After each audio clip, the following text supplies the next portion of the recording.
Muchas gracias a todos ustedes por estar aquí. Muchas gracias también a la Universidad de Cádiz por invitarnos a este curso en donde estamos hablando de lectura.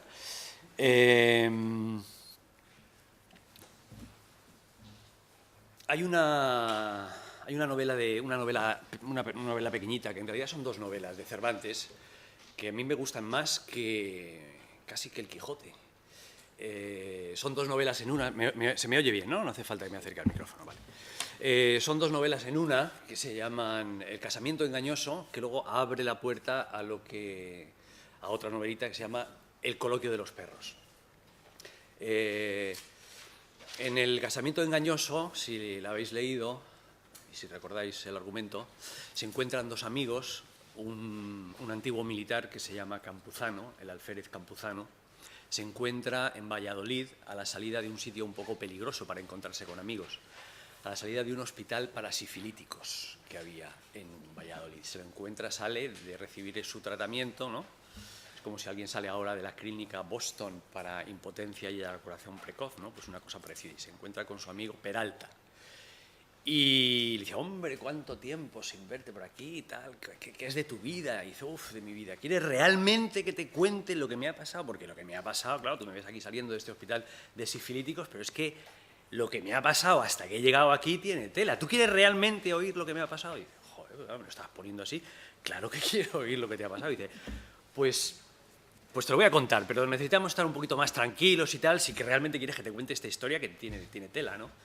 Bueno, pues venga, vente a casa, te invito a un poquito de jamón serrano y me lo cuentas, ¿no?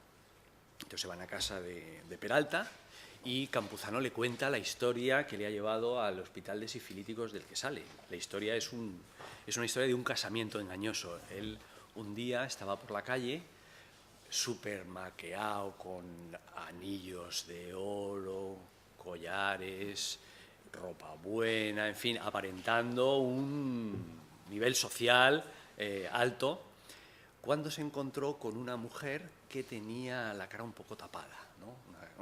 Claro, lo que ve de la cara le produce deseo, ¿no? Le atrae a esta mujer, ¿no? Qué guapa. Y si me gusta así tapadita, sin tapar, probablemente me guste todavía más, ¿no?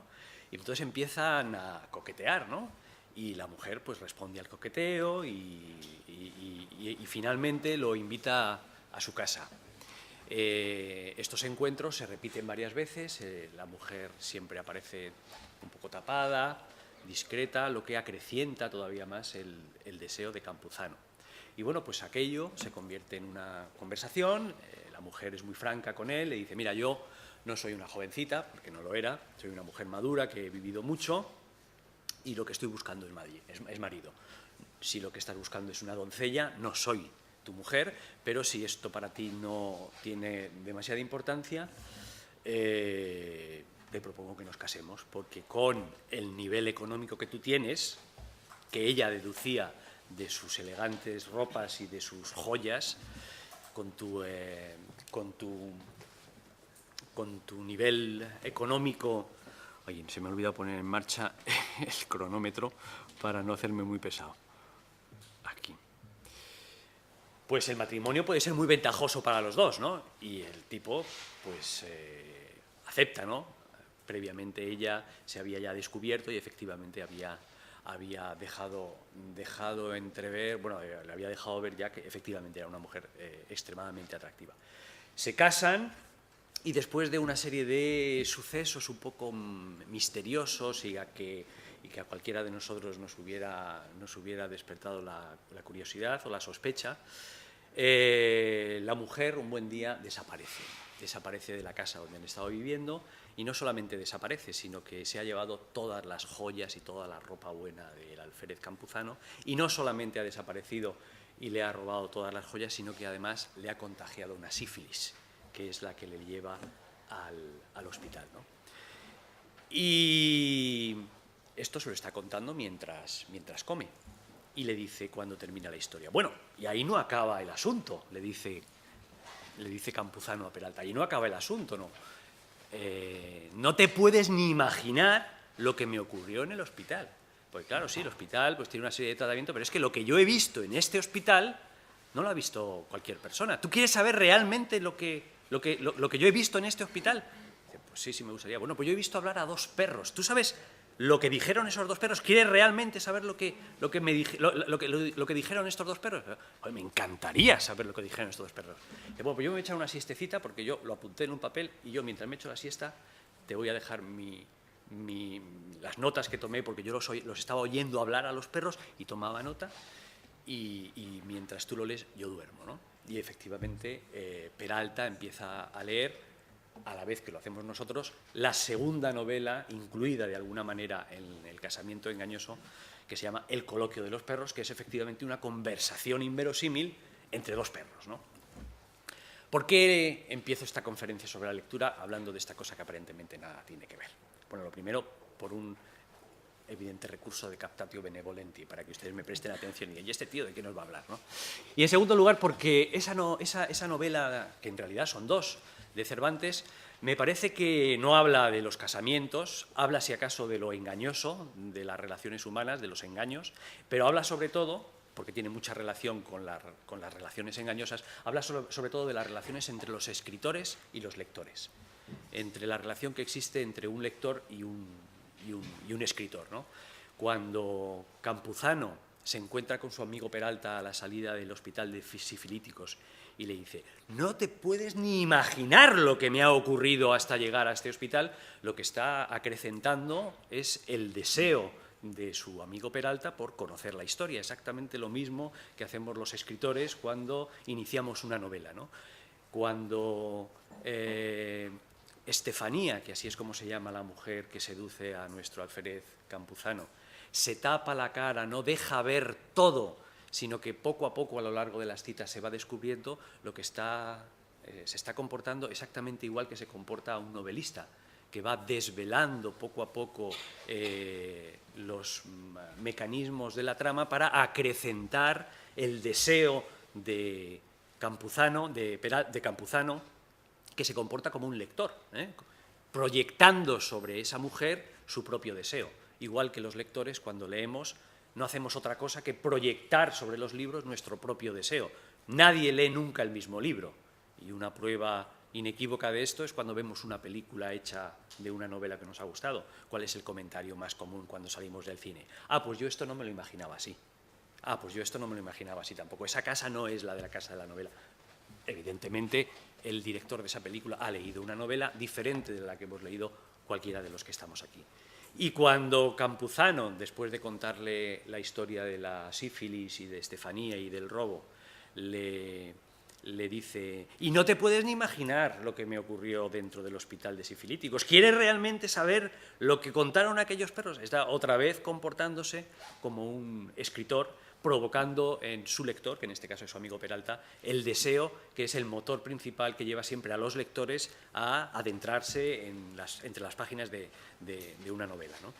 Claro, Cervantes allí habla de la literatura como un dulce engaño y lo distingue de otro tipo de engaños que sí traen daño de varas, como diría el daño de barras, ¿no?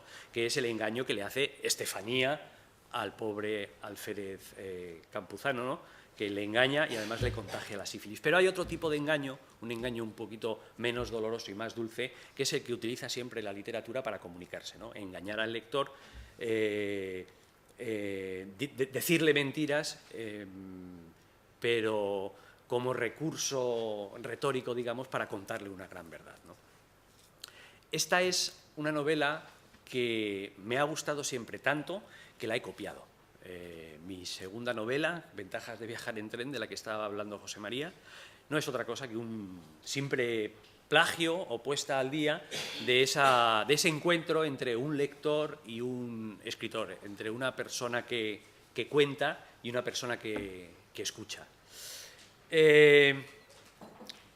Pero yo he titulado esta conferencia de una manera que no tiene nada que ver con el casamiento engañoso ni con el coloquio de los perros. He titulado mi conferencia Razones para estar, si no recuerdo mal, 5 años, creo, 5 años, 5 años en pijama.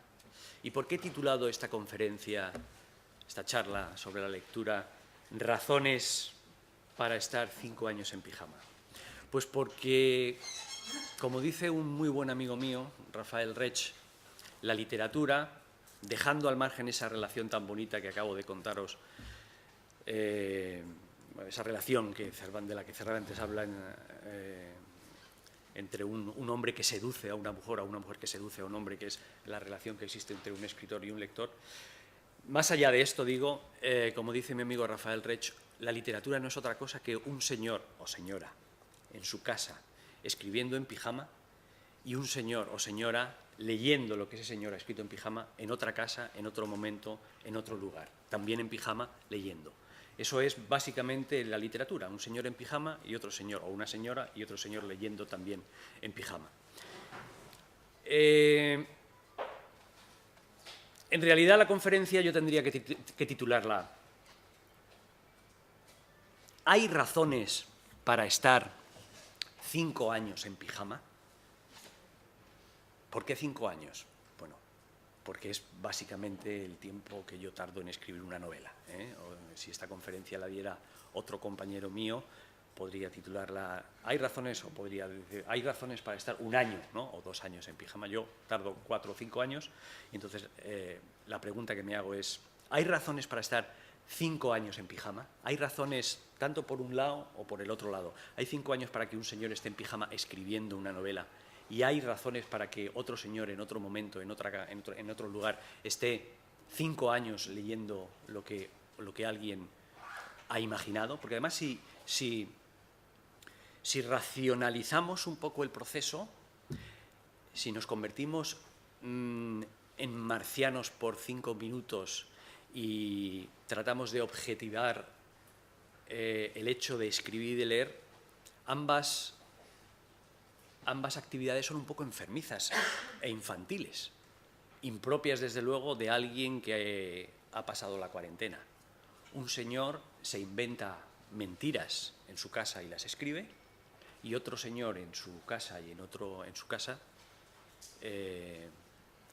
simula que se las cree y disfruta con esa mentira, ¿no? Tiene un poco de actividad infantil, por no decir actividad enfermiza, ¿no? Entendida la literatura como algo que tiene dos partes, dos caras de una misma moneda, un señor en pijama escribiendo, un señor en pijama leyendo, yo me encuentro más cómodo hablando de las razones, si las hay, para quedarte 5 años en pijama escribiendo, más que las razones, si las hay, de quedarte 5 años en tu casa leyendo. Pero hablar de una u otra es indiferente, porque la escritura y la lectura son dos caras de la misma moneda. Cuando tengo que escribir y tengo una mala etapa en donde no se me ocurre nada, porque estas veces esto ocurre frecuentemente, pues lo que hago es leer. O sea, considero que la lectura, o al menos así es como me sirve, la lectura es una manera de escribir, y escribir es también una manera de leer, porque todas las novelas, por comerciales y por infumables que sean, siempre contienen una lectura, un tratado de literatura, una jerarquización. Esta novela me gusta, este tipo de novela me gusta, este otro tipo de novela no me gusta. Cualquier novela, ya digo, por escapista que sea, tiene siempre en su interior un verdadero tratado de literatura, un qué es la literatura, un para qué sirve la literatura y cuál es la literatura que ese escritor considera adecuada. Y iba a ponerlo aquí, pero como hemos hecho fotocopias, ¿cómo lo hacemos? ¿Lo repartimos así? Sí. Lo mitad por aquí, la otra mitad por aquí, si vais repartiendo por aquí.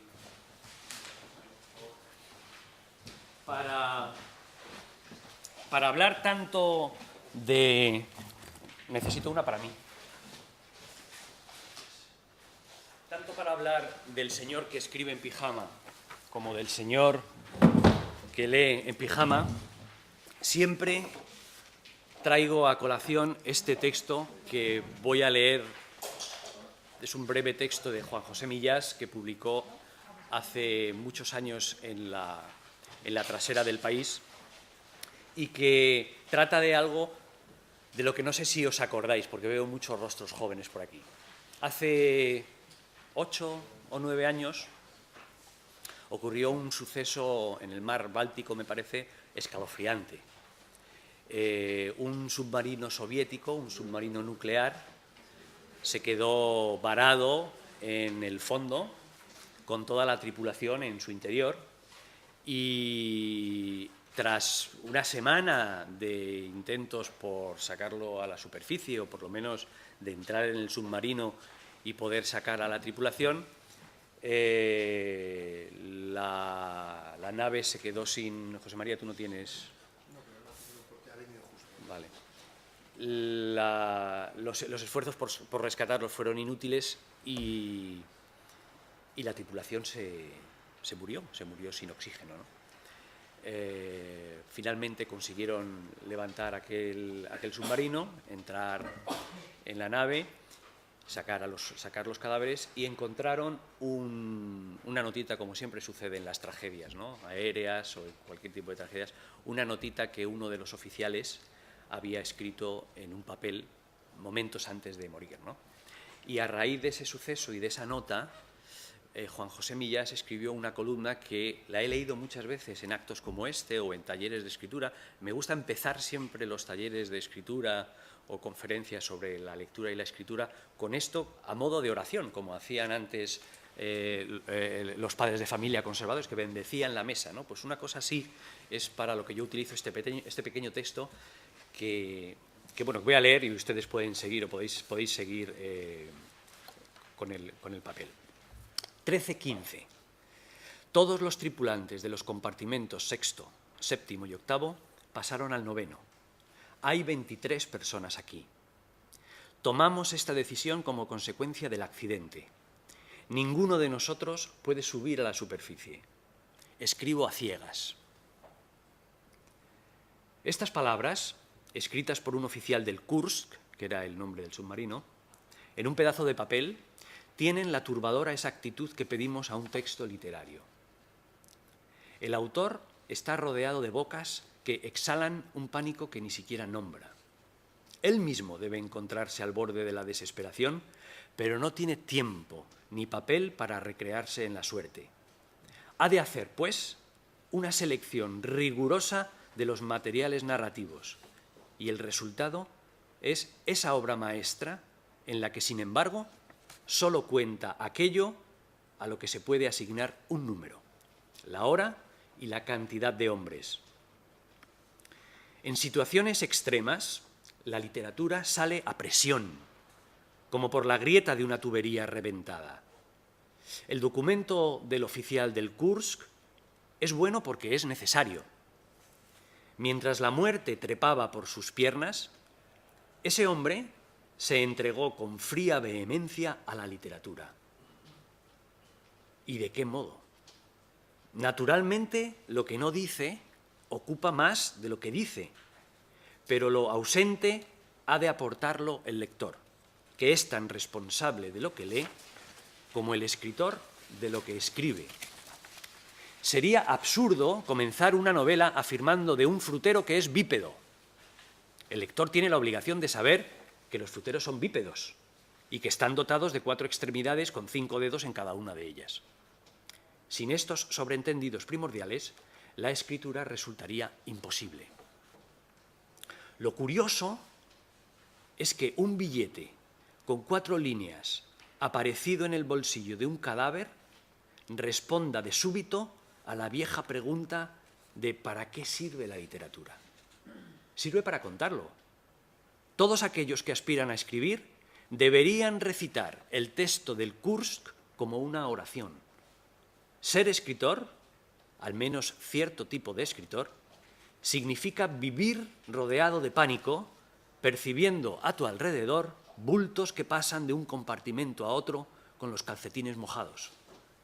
Y tú eres uno de esos bultos, aquel que por encima o por debajo del miedo está poseído por la necesidad de contarlo. aunque las posibilidades de que alguien lo lea sean muy escasas. Escribo a ciegas. Yo no sé si a vosotros este texto os estimula, ¿no?, por no resultar muy ñoño ni muy cursi, como a mí, que lo he leído 35.000 veces en público y en privado, pero me parece que resume muy bien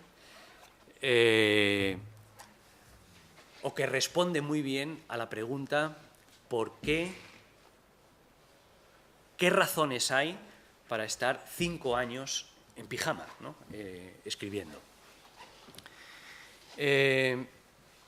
Después de esta oración, de este exordio,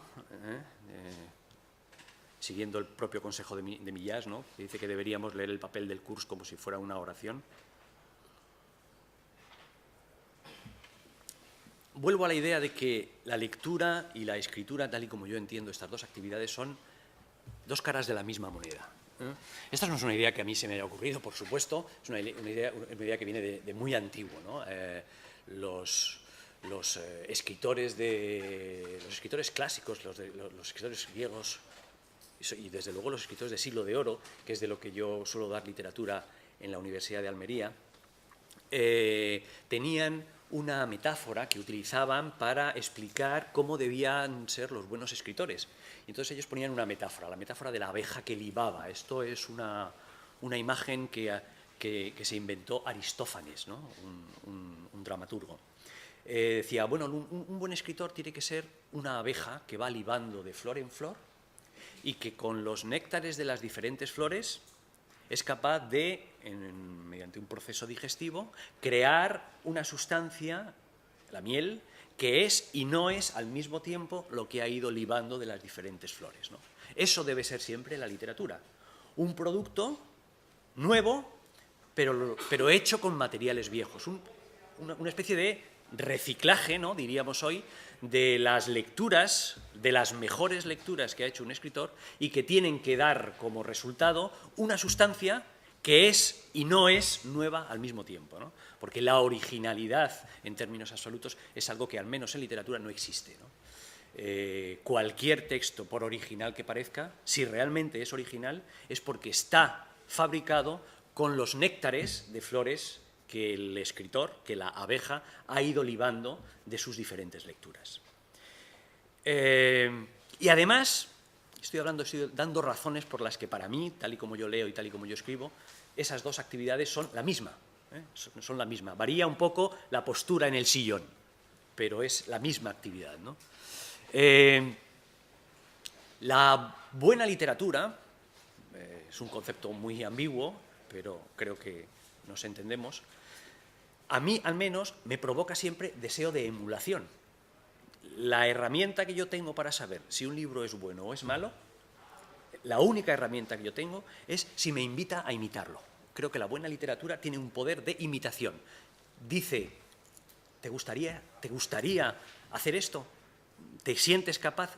Hazlo, te invita a imitarlo, al menos invita a quienes tienen una cierta vocación de escribir, ¿no?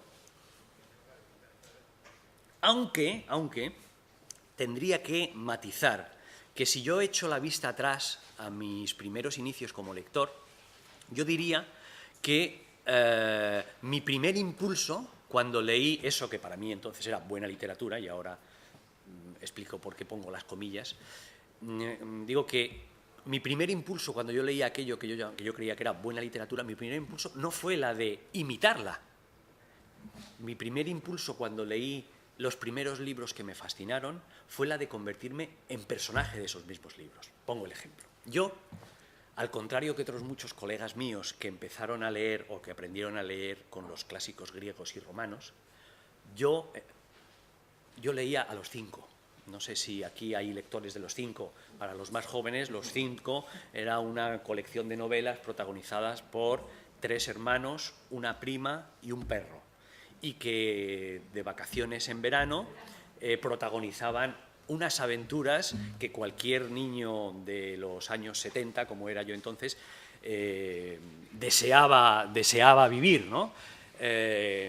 Con comidas marchaban de excursión solos, sin padres, en bicicleta, con comidas tan estimulantes para un niño de la España de los 70 como el pastel de carne. Comían pastel de carne. Yo le pedía a mi madre, mamá, ¿tú me sabrías hacer un pastel de carne?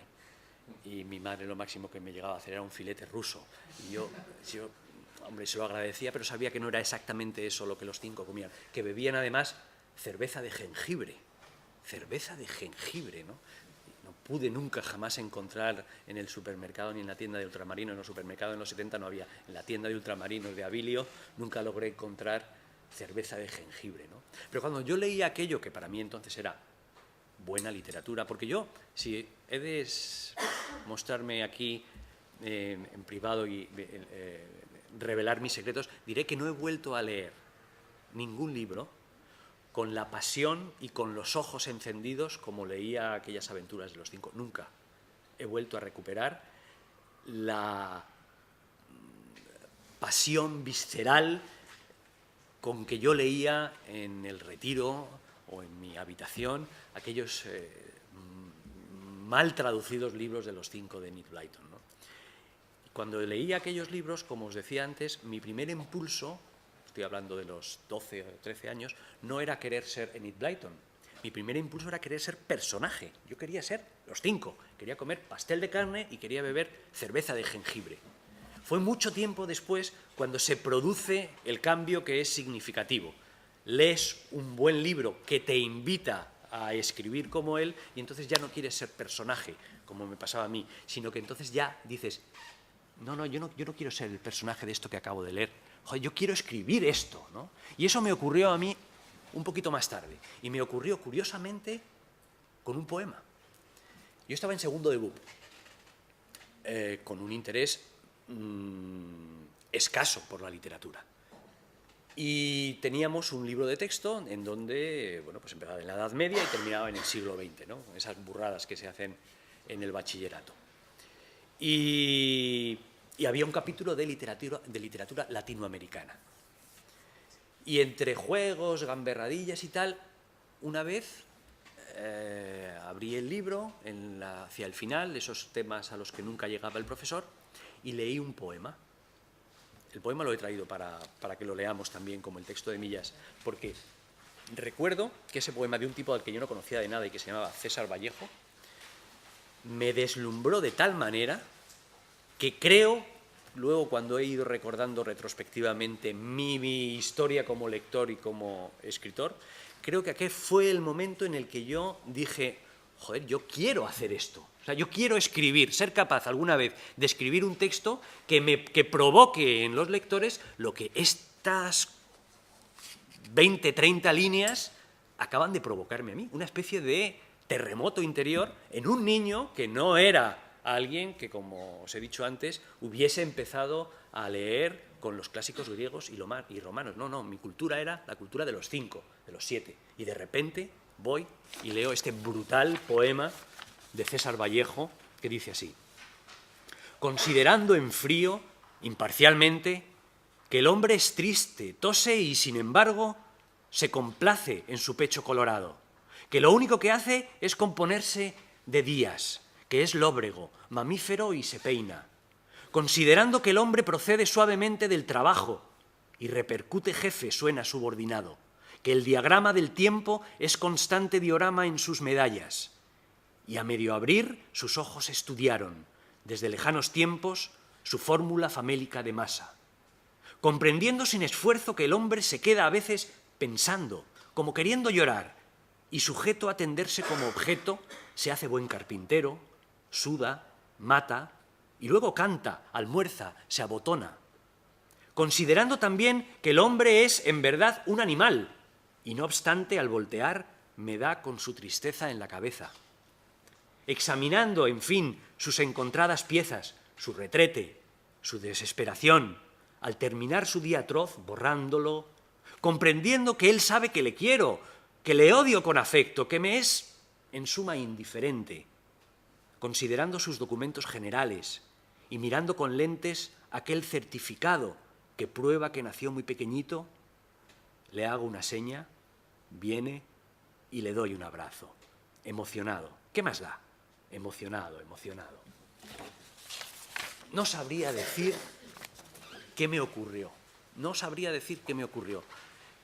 Sé que no entendí el poema entonces, y que ahora mismo también, si esto fuera una clase sobre César Vallejo, pues discutiríamos sobre el sentido de tal o cual verso, ¿no?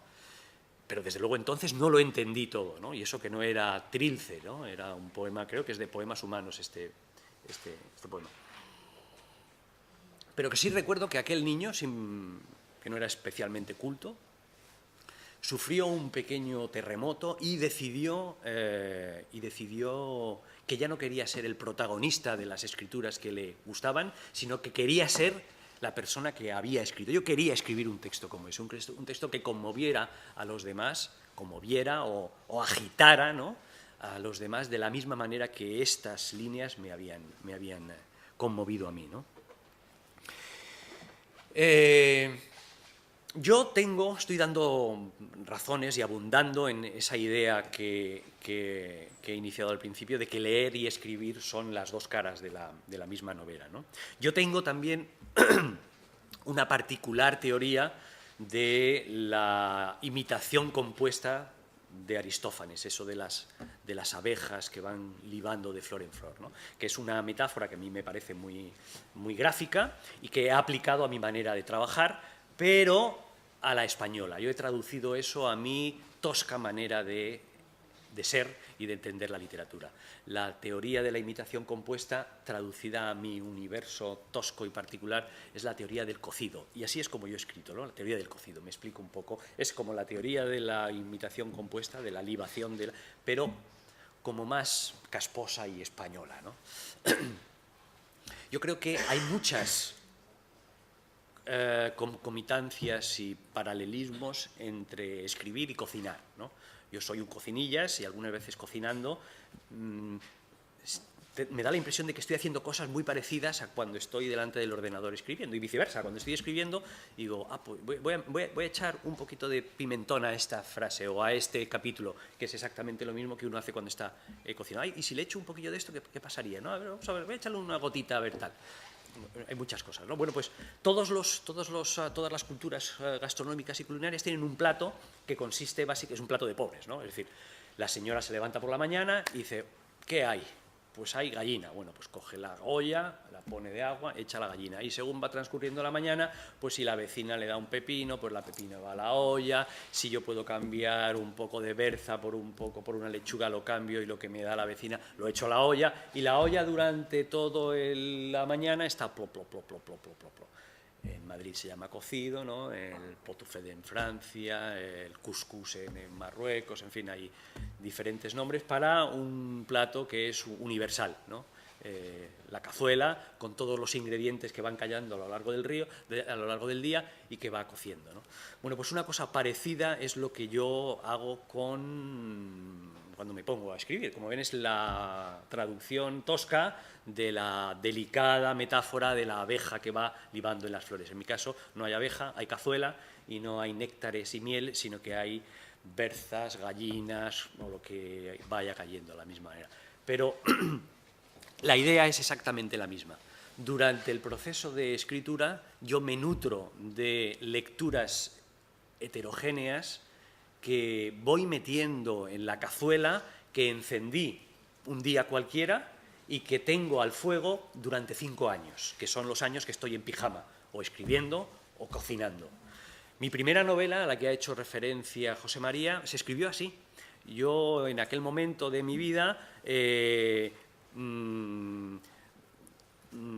fui de un lado a otro porque me marché de España a Estados Unidos, y eso para un estudiante de literatura pues resultó muy estimulante, porque tuve nuevos profesores, nuevas lecturas, nuevas maneras de enfocar la literatura. Fue muy estimulante. Tuve acceso a una enorme cantidad de lecturas que si me hubiera quedado en España nunca hubiera conocido, y todo aquello que yo iba aprendiendo en esa vida tan ajetreada que tuve durante la escritura de fabulosas narraciones por historias, todas aquellas lecturas y todos aquellos materiales que iban cayendo en mi mano iban a la cazuela, sin saber muy bien qué diablos estaba cocinando, pero con la sensación de que todo lo que leía iba a tener algún tipo de utilidad. de la misma manera que la cocinera en los pueblos va echando a la cazuela pues todo lo que le va dando la vecina o lo que va dándole su propia huerta, ¿no? Es otra manera también de decir la misma idea. Durante la escritura es algo que solamente se puede hacer mientras se está leyendo. Hay colegas míos que dicen, mientras escribo no leo. Es una actitud que yo personalmente nunca he comprendido. No es que no me quiero contaminar. Yo pienso, pero es que yo sí quiero contaminarme. Es que la literatura consiste básicamente en una mutua contaminación. Yo, mientras estoy escribiendo, sigo leyendo y sigo metiendo en la cazuela lo que voy leyendo y me parece apetitoso, con sustancia, alimenticio, y ahí va, a la cazuela. No concibo otra. No entiendo ponerse una especie de preservativo literario durante el largo proceso de escritura de una novela para que nadie me contamine, ¿no? Pero si es que la literatura desde el origen de los tiempos es pura contaminación. La imagen de la abeja libando flores y de la mía echando a la cazuela todo lo que cae en mi mano no es otra cosa que una gigantesca contaminación de alimentos y de sustancias. Pues lo mismo ocurre con la literatura. Pero que nadie se lleve a engaño. En esa cazuela o en esas flores no tienen nunca por qué ser las mejores flores ni los mejores alimentos, ni las mejores novelas. Yo aprendo tanto de las buenas novelas como de las malas novelas. Y yo diría incluso más, para el oficio de escribir aprendo más de una mala novela que de una buena novela. Porque la lectura de una novela que sabes que es mala y estás viendo las costuras, los fallos de ritmo, los fallos narrativos, los fallos en la construcción de los personajes, la torpeza de los diálogos, las metáforas o los giros vulgarotes y sin brillo, bueno, todas esas cosas que uno percibe en una novela que no le parece muy brillante, son muy útiles para saber lo que uno no debe hacer o para percibir dónde falla ese libro y no cometer ese error. Porque algunas veces la perfección de los libros nos impide ver la propia construcción de ese libro, ¿no? Porque un buen libro o ciertos libros muy bien construidos están tan bien construidos que han borrado la huella de su propia construcción, ¿no? Como hacían los indios en las películas de western, ¿no? Que ponían al caballo una rama y cuando cabalgaban el propio caballo con la rama atada en la cola iba borrando los restos de las pisadas del caballo. Pues las buenas novelas algunas veces funcionan así, ¿no? Se hacen, pero el propio escritor ha ido borrando, ¿no? Las huellas que indican cuál ha sido el camino trabajoso para llevarla a cabo, ¿no? Y por eso algunas veces las malas novelas pueden resultar muchísimo más pedagógicas que las buenas novelas a la hora de decir, bueno, ¿cómo se escribe? ¿Cómo ha hecho esto?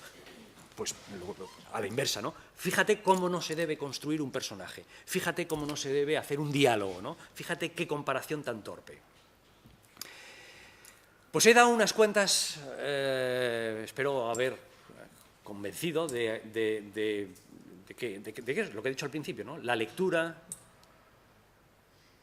y la escritura son la misma novela. El señor que está en pijama escribiendo es igual, es equivalente al señor que está en pijama leyendo en su casa. Y que además la literatura, o iba a decir el hecho literario, pero es una expresión que me repugna, eso del hecho literario, es el hecho literario, ¿no?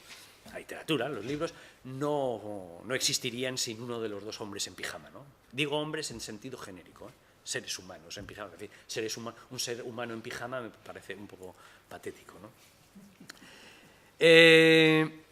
Vale, todo esto está muy bien, podríamos pensar, pero ¿qué razones hay para quedarse 5 años en pijama, tanto sea escribiendo, tanto sea leyendo, cuando en este mundo, cuando el viejo edificio del humanismo, que se edificó sobre los cimientos de la lectura, con el nacimiento de la lectura en silencio e individual, con el nacimiento de la imprenta, ¿no? ¿Qué sentido tiene quedarse 5 años en pijama escribiendo, leyendo, cuando el viejo humanismo, el viejo edificio del humanismo, edificado sobre los cimientos de la lectura, se ha venido abajo? Se ha venido abajo y además no sabemos qué diablos van a construir en el solar que ha quedado desnudo, ¿no? La primera sospecha de que este viejo edificio del humanismo, que tuvo en su centro ideológico la lectura en silencio, ¿no? Hubo un cambio, la aparición de la imprenta supuso un cambio, luego si acaso hablamos de eso, un cambio de la envergadura comparable al cambio que nosotros estamos experimentando con la aparición de la red, ¿no? De Internet. La aparición de la imprenta transformó completamente la institución literaria, cambió a los lectores, cambió a los escritores, cambió también la manera de escribir literatura, ¿no? No, tenemos que pensar solamente un pequeño detalle que ya nos trae como consecuencia un montón más de cambios. Es decir, hasta la aparición de la imprenta, la lectura era un acto social de un señor que era el único que tenía el libro y leía y los demás escuchaban.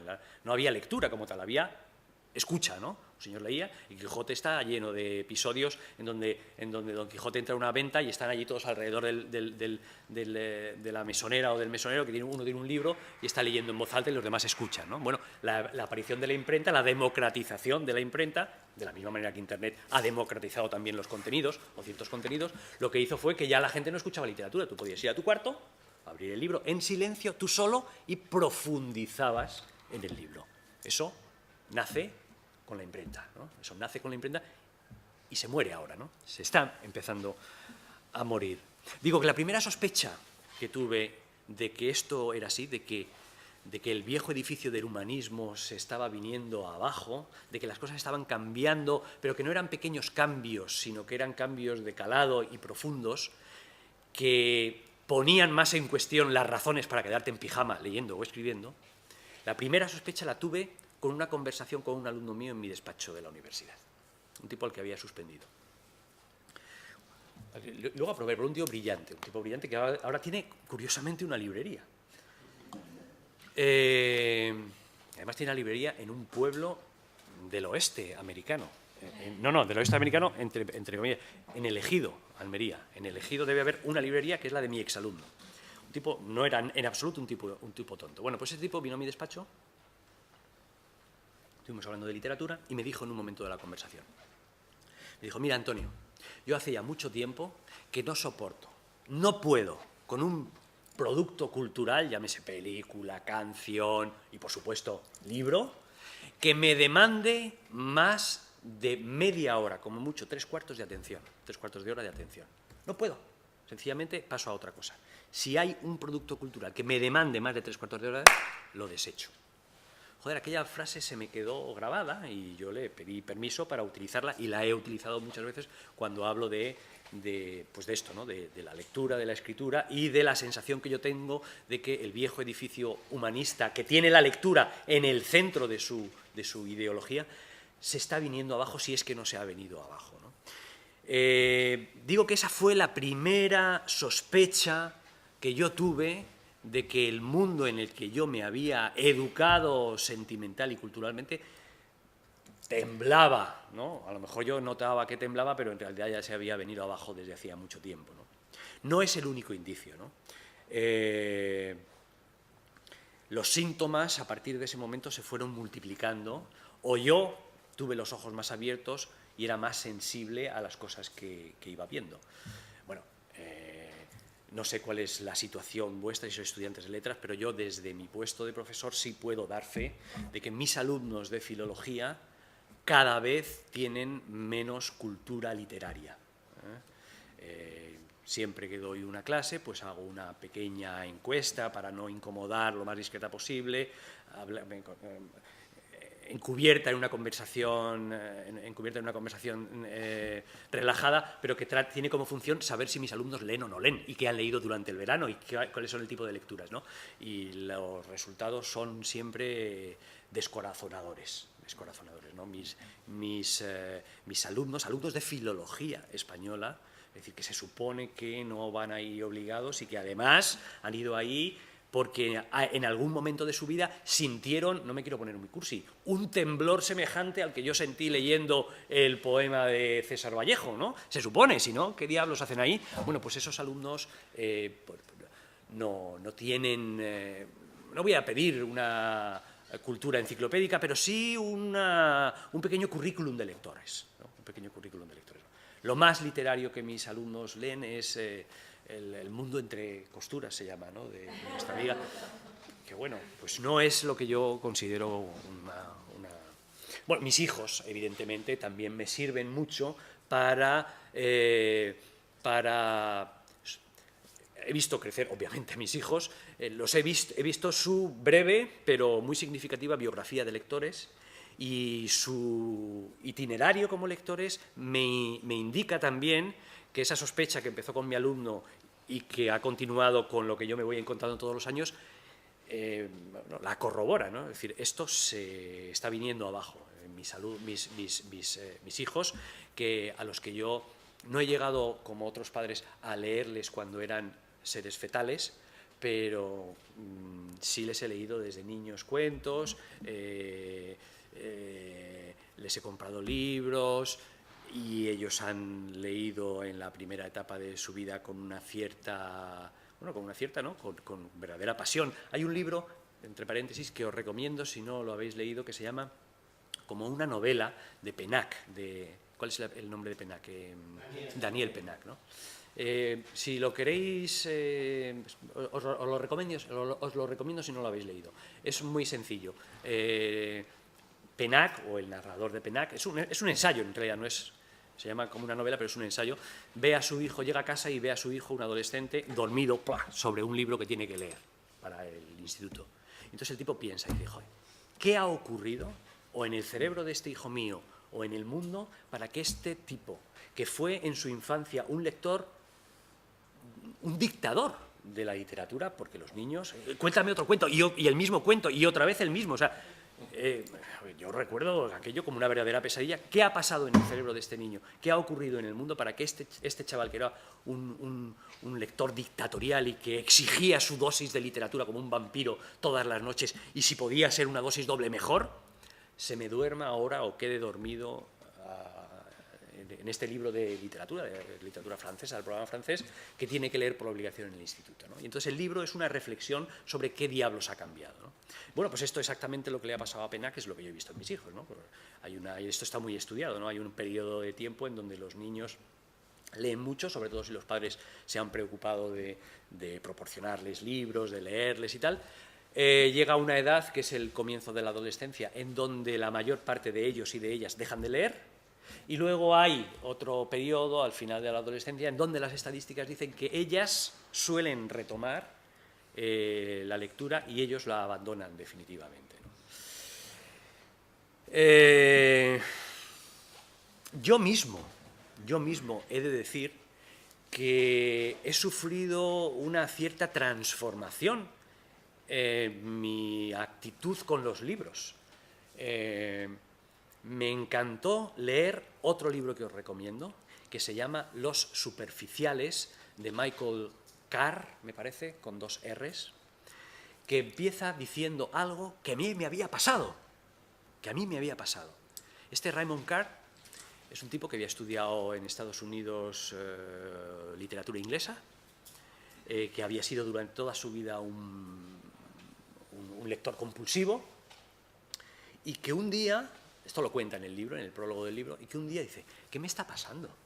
Estoy aquí con el libro, a mí que siempre me ha gustado encerrarme en mi cuarto, lo que hablábamos antes, que trajo como consecuencia la impresión, encerrarme en mi cuarto, que nadie me moleste, enciendo la luz de mi flexo, me pongo en mi sillón y entro en vertical. Insisto en lo de vertical porque luego hablaré de lo horizontal, que es lo que creo que caracteriza este nuevo cerebro que se está abriendo paso una vez que ha caído, que está cayendo, los viejos cerebros formados en el humanismo, ¿no?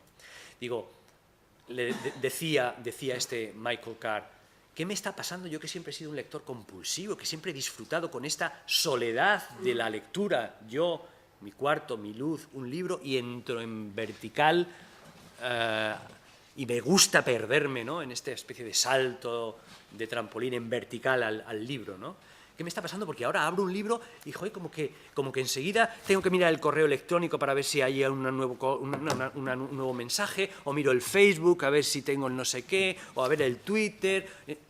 Y no hay en esta cosa blanca con letras ninguna cosita arriba que salte diciendo, tiene un nuevo mensaje, se notaba con una creciente incapacidad para concentrarse en vertical sobre el libro y notaba una dispersión mental que empezó a preocuparle, ¿no? Entonces, escribe el libro, esta pregunta, este fenómeno que él observa en sí mismo, le lleva a investigar cómo las nuevas tecnologías, y no soy, lo digo ya de entrada, en absoluto, todo lo contrario, enemigo de las nuevas tecnologías, todo lo contrario, ¿no? Bueno, y él tampoco, ¿no?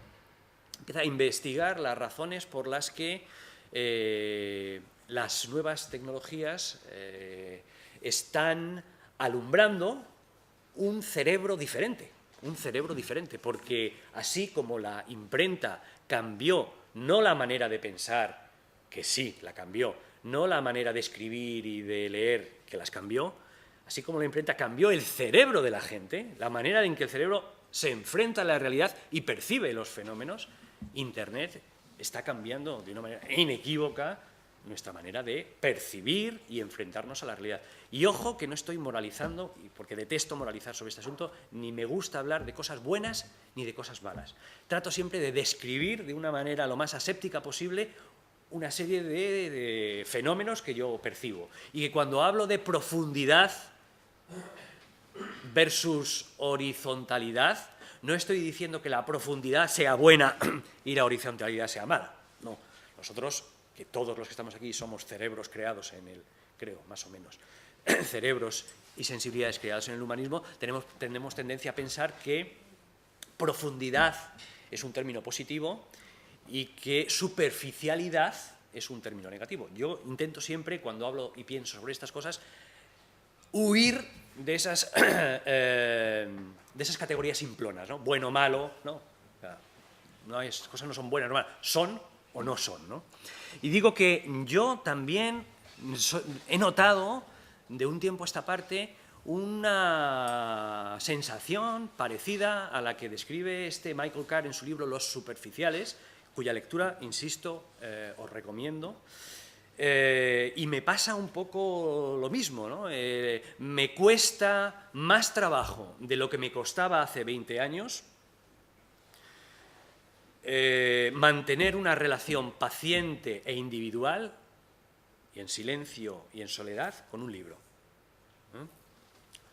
Estoy dando, para no perdernos, indicios que yo he percibido y que me indican que el mundo en el que yo me he educado y del que yo vengo y del que yo creo que venimos todos es un mundo que se ha caído o que se está cayendo y que, por lo tanto, la pregunta que da título a mi conferencia, ¿qué razones hay para quedarte 5 años escribiendo o leyendo en pijama?, es mucho más difícil de contestar, ¿no?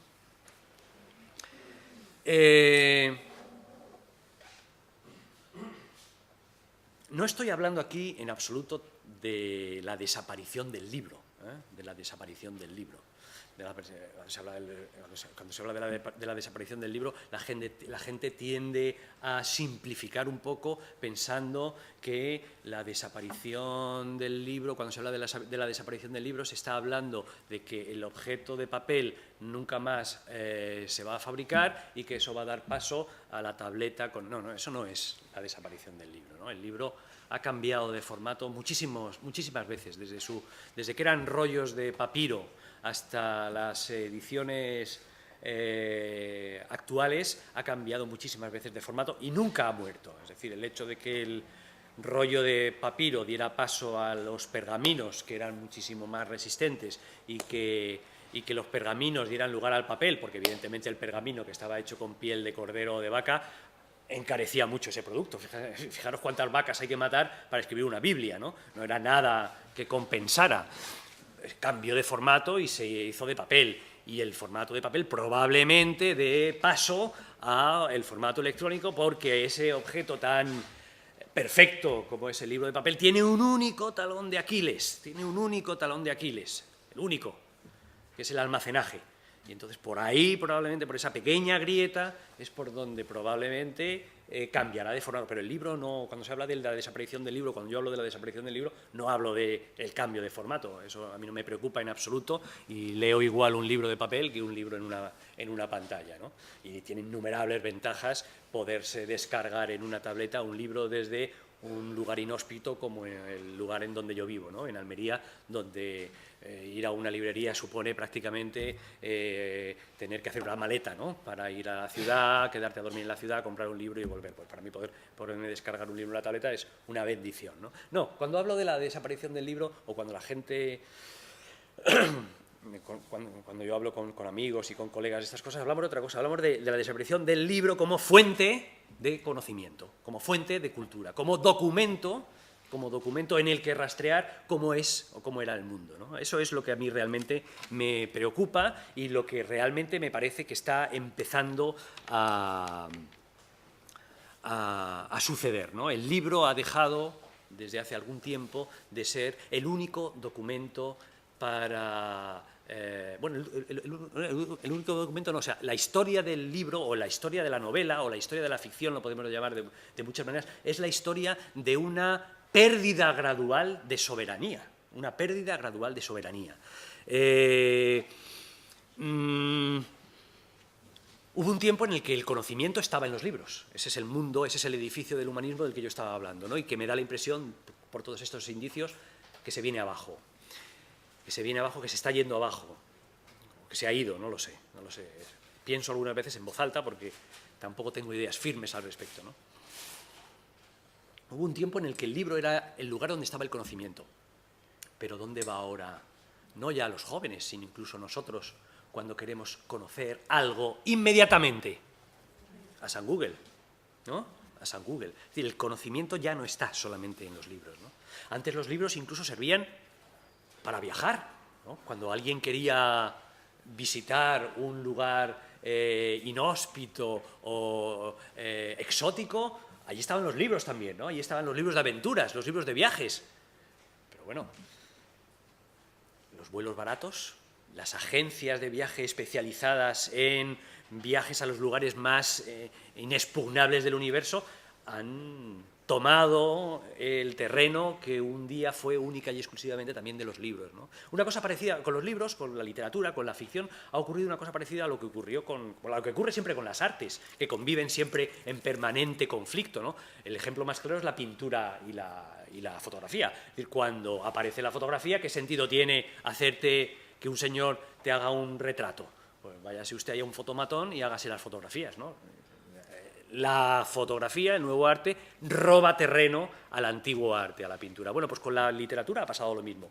Éramos, los escritores, la literatura, los que vivíamos en este mundo, éramos los reyes del ocio y los reyes de la cultura.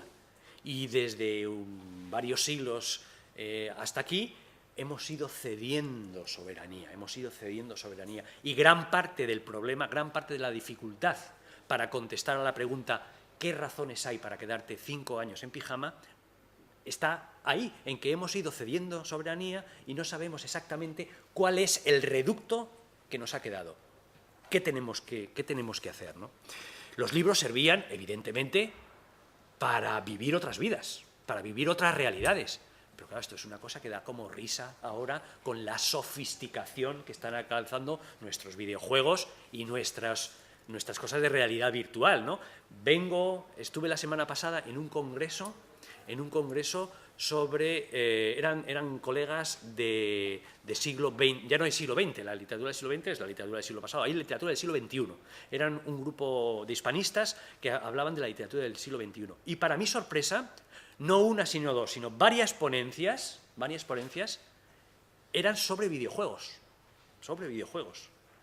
La narrativa de los videojuegos, y estuve hablando con estos especialistas, colegas míos, algunos de ellos, pues hay un tipo muy interesante en la Universidad de Santiago de Compostela que se llama Antonio Gil y que tiene una extensa obra hablando de la literatura de la PlayStation, ¿no? Bueno, para mí esto era sorprendente, ¿no? Y ahí tenemos otro terreno en el que hemos cedido, ¿no? Antes los libros servían para vivir otras realidades y ahí hemos tenido también que dar un paso atrás porque ha venido una tecnología que hace eso con muchísima más eficiencia o espectacularidad, ¿no?, que la literatura. Los libros sirven o sirvieron para dejar testimonio del mundo, Hoy conocemos, gracias a la literatura medieval, por ejemplo, podemos saber cómo vivían los hombres y las mujeres en la Edad Media, cómo vivían, cómo comían, cómo amaban, cómo odiaban, ¿no?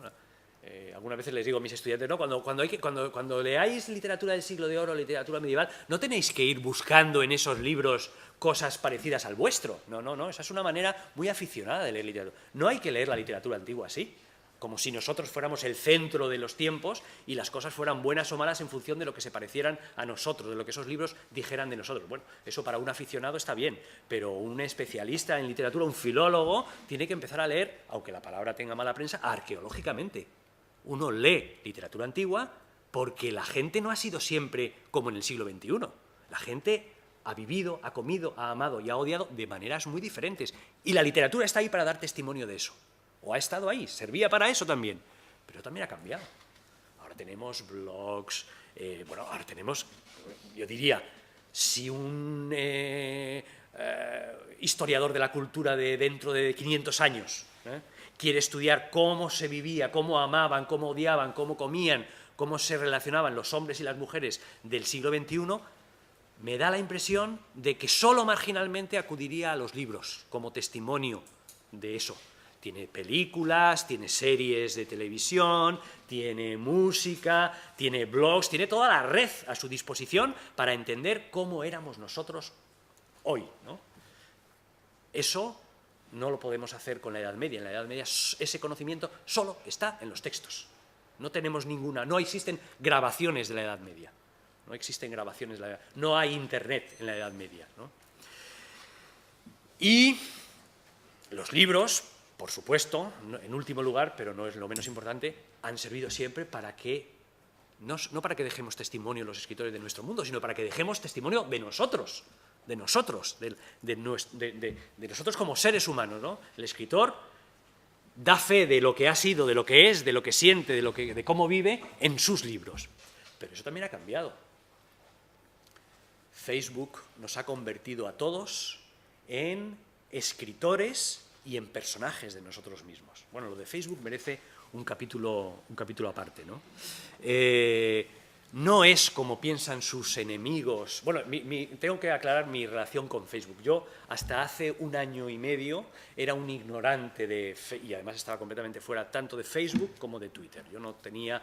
Me parecía, como buen hijo de mi generación, que tenía un toque obsceno esa exhibición de la intimidad que aparece en Facebook.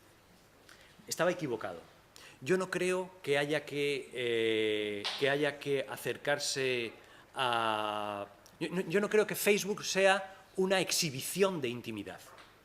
Yo creo que Facebook es una enorme construcción de personajes. Obviamente, para crear un personaje tienes que hablar de la intimidad. Pero quienes allí ponen sus comiditas, quienes allí dicen, hoy estoy muy triste, me estoy tomando el sol, y se fotografían tomando el sol, no están exhibiendo su intimidad, o al menos no la están exhibiendo de una manera diferente a como Petrarca, por ejemplo, exhibía la suya en sus cartas, y que sirvieron, por cierto, para trazar las biografías de Petrarca. Son autores creando personajes. Así es como yo entiendo ese sorprendente universo que nos proporciona Twitter. Esto tiene una consecuencia inmediata, evidentemente. Como todas las inflaciones, y esto es una inflación de autores, como todas las inflaciones producen siempre una devaluación. Y efectivamente, la inflación de autores que ha traído como consecuencia Facebook, en donde todo el mundo crea su propio personaje, lo que ha traído como consecuencia, y ahora hablamos de eso, es una devaluación de ese concepto, de la idea y del trabajo del autor, ¿no? Pero me gustaría insistir un poquito más en lo de Facebook y la creación de personajes, ¿eh? Petrarca, he puesto antes el ejemplo de Petrarca. Petrarca escribió, no tenía Facebook, por supuesto, pero escribió un montón de cartas sobre sí mismo, desde que era muy joven hasta prácticamente cuando se murió. Montones de cartas, que fue además agrupando y publicando después en volúmenes cronológicos, ¿no? De joven, de maduro, de senectute, se llaman los últimos, de viejo, ¿no? Tal. Y durante mucho tiempo los especialistas en Petrarca leían las cartas y trazaban la biografía de Petrarca, pero eran cartas. Claro, las cartas, como todo el mundo sabe, esto entre comillas, en las cartas, como todo el mundo sabe, se dice siempre la verdad, que es lo que yo pensaba también de Facebook. Aquí están exhibiendo su intimidad, diciendo estoy triste, estoy contento, tomando el sol, aquí estoy con mi novio, mira qué guapos estamos en esta foto, ¿no? Los historiadores que trazaron las biografías de Petrarca pensaban lo mismo de sus cartas. Petrarca aquí dice la verdad, por lo tanto leo sus cartas y por lo tanto trazo su biografía perfectamente. ¿Quién mejor que él para decir cómo ha sido su vida?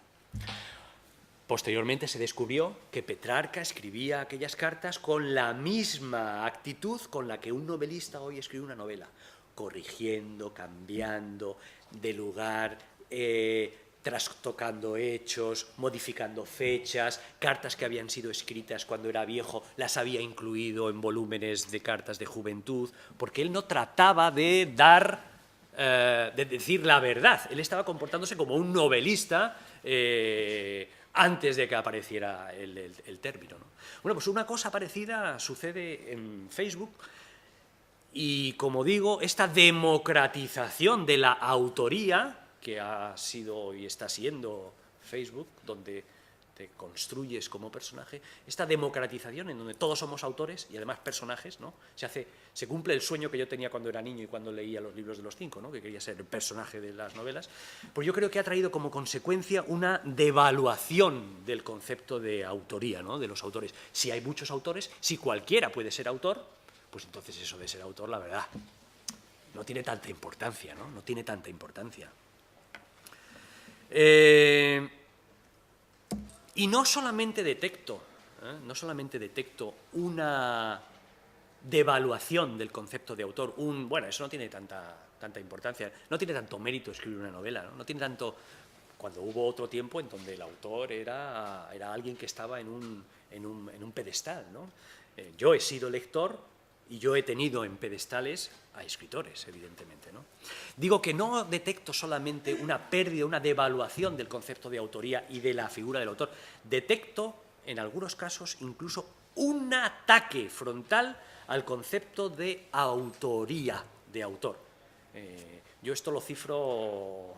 Es decir, yo creo que esto viene de ese gran ataque a la autoridad que empezó en mayo del 68, del siglo pasado, ¿no? Ahí hubo un ataque frontal a todo lo que fuera autoridad y obviamente ese ataque a la autoridad tenía antes o después que llegar a la literatura. Y ahora creo que se observa, sobre todo en ciertos debates que yo que he visitado en la red, detecto, ya digo, un ataque al concepto de autor como autoridad, ¿no? Foucault, que es un filósofo francés muy relacionado con todos aquellos altercados de mayo del 68 que fueron una oposición a la autoridad, ¿no? A cualquier tipo de autoridad y que ahora está llegando a la literatura. Foucault habló directamente de la muerte del autor, ¿no? Pero hablaba en términos filosóficos, de que los textos pues, ya no tienen autor o que no se puede hablar de que un texto sea solamente autor del que lo ha escrito. Pero es que yo creo que ese concepto de muerte del autor, que Foucault habla en términos muy filosóficos, está hoy convirtiéndose en una muerte casi real, en una muerte casi real. Esa muerte conceptual se puede convertir, al paso que vamos, en muerte real, por inanición, y estoy pensando en la creciente, para mí sorprendente, oposición de gran parte de los lectores nuevos a algo tan digno y tan, yo diría, incluso democrático, como son los derechos de autor. Los derechos de autor. Hay toda una corriente que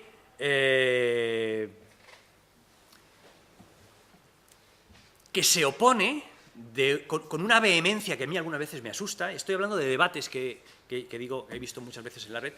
Se opone con una vehemencia que a veces me asusta a que los autores cobremos derechos de autor, seamos retribuidos por nuestro trabajo. Por eso digo que esa muerte del autor de la que hablaba Foucault en términos filosóficos, a este paso va a convertirse en una muerte real, ¿no? Alguna muerte real.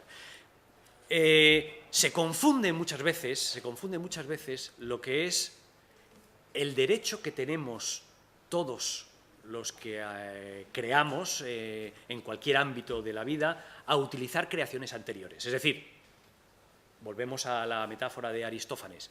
¿Qué es la literatura? La literatura es una cosa que se hace con cosas de los demás. La literatura es un continuo reciclaje, ¿no? Bueno, pues se confunde muchas veces esa idea, la idea de que la literatura necesita siempre de creaciones anteriores para poder seguir avanzando, creando, con el poco derecho o el escaso derecho o la ausencia de derecho de los autores a cobrar por sus creaciones. Esto es un